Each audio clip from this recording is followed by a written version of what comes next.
Shamaa harka fuunee ilmaan Oromoo jirraa jirtuu bakka jiraatanii jireenya keessanitti aansuudhaan dhiifama naa godhaa viidiyoo bifa kanaa waraabuun bakka natti hin tolle waan hin jiruuf viidiyoo bifa kanaatiin isiniif waraabuuf yaale jechuudha.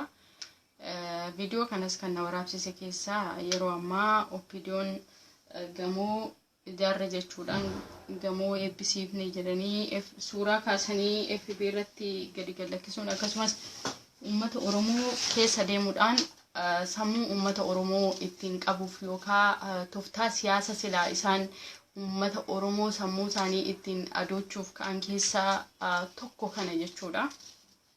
Kana yeroon jedhu oppiidiyoon waanuma Oromoodhaaf goote jedhamee gamoo kana nu ijaarte jedhamee waan maqaa dhaamu yookaan waa jajamuu miti. Garuu namoonni hedduun keessan tooftaa qabsoo itti fakkaasanii oppiidiyoo fakkaannee qabsoofna warri jettan gongumaa oppiidiyoo fakkaatanii qabsaa'uun hin danda'amu. Har'a nuti ishii FB irratti oppiidiyoo fakkaannee qabsoofna jennu dhiisaati. Oppiidiyoon warreen isaan faana oppiidiyoo ta'anii isaan faana biiroo keessa taa'anii hojjetan iyyuu jechuudha. Sabboontonni hedduun ni jiru. Ilmaan Oromootii fi Oromiyaadhaaf kan hojjetan hedduun ni jiru. Isaan iyyuu ni dadhabani.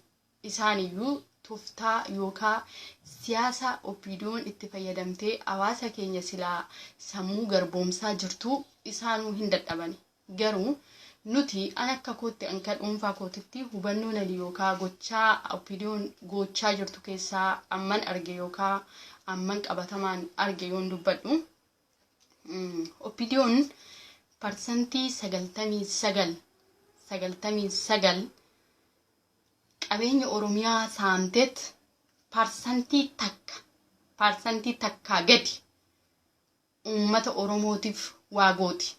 Har'a gamoo sana fuutee ija uummata Oromoo fuulduratti dhaabuun isaanii waa karoorfatan tokko jira. Kana keessatti haa beeknu. Siyaasa fayyadamanii sammuu uummata Oromoo ittiin adoochanii bitaa jiru isaanii. Wanti isaan karoorfatan tokko master pilaaniin yeroo ammaan kana hojiirra nuuf haa oolu jedhanii karoorfatanii jiru waan ta'eef uummata Oromoo sammuu isaanii kanaan qabanii master pilaanii sana hojiirra oolfachuudhaaf isaan. Hojii master pilaanii sunis hojiirra yoo oole master pilaanii maaliin goota yoo jedhan gamoo kanaan ijaarsifnee isiniin jedhu. Uummanni Oromoo dhugaa isiniin jedhaati. Waa gamoo sana ijaaruu dhiisaatii waa addunyaa bitu qaba. Qabeenya addunyaa tokko ittiin bitu qaba jechuudha. Otoo oppiidiyoon saba biraatiif uummata Oromoo gowwoomsitee saamuu baatte jechuudha.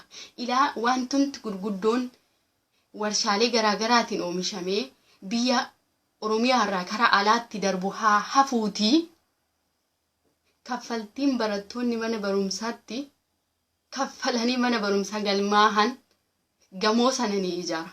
Wanti biraa hundi hafuuti warshaaleen garaagaraa bunni wanti Oromiyaa irraa biyya alaatti fe'amu hafuuti wanti hin beekamin amma fakkeenyaaf namoonni galiin mana barumsaa irraa mootummaa kanaaf gala jedhee hijaadu. Garuu galiin barataan tokko haayiskuulii galmaa'uudhaaf 100 kaffalu. Oolmaa daa'immanii galmaa'uudhaaf birrii 20 kaffalu. Kutaa 5 galmaa'uudhaaf birrii 30 kaffalaa jiru kuni gamoo kana dhiisaa kan gamoo kana caalu 5 ijaara.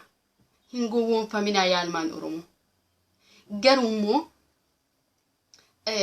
tokkoon keessan immoo diinni oppiidiyoo fi ilmaan Oromoo walitti naqaa jirti jettu. Oppiidiyoon otoo hunda isaanii walitti qabdanii akka walgahii teessistanii nama 3 ilmi Oromoo nama 3 isaan keessaa fuudhee fannisee gubee ilmaan Oromoo hin jibban. Maaliif? Wanti isaan hundee isaan irratti ciccanii irratti du'anii nyaatanii ittiin beekamaa jiran Oromiyaa keessaa fi Oromoo keessaa. Kana haa beeknu.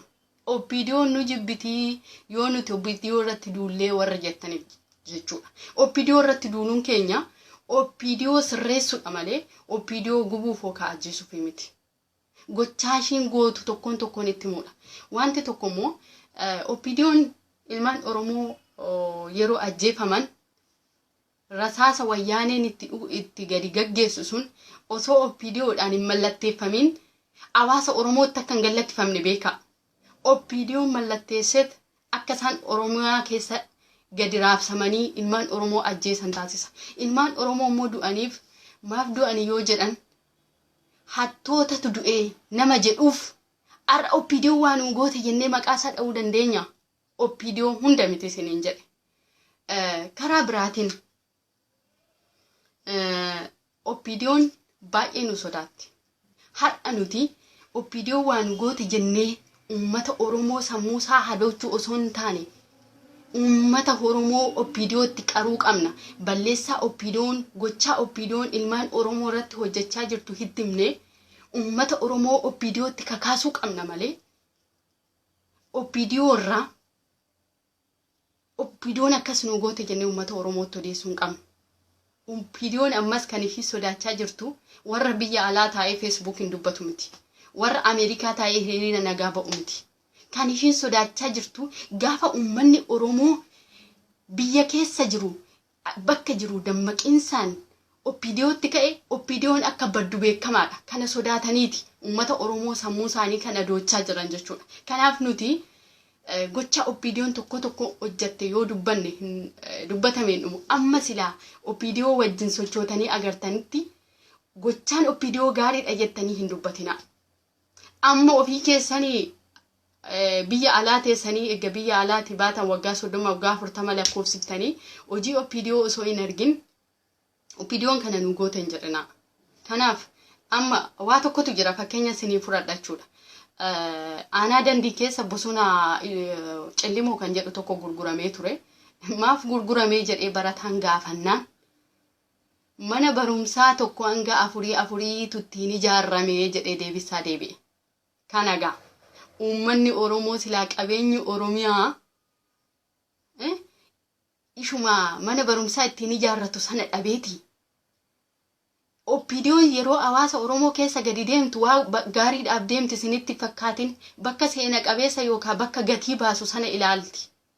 Bakka gatii nuu baasa jettu sana irra deemtee ilaalti. Otoo oppiidiyoon jiraachuu baattee uummanni Tigree yookaan uummanni Amaaraa nu fakkaatee afaan keenya dubbatee dhufee hawaasa keenya bituu hin danda'u. Kana haa beeknu jaallan. Nagaa ta'a.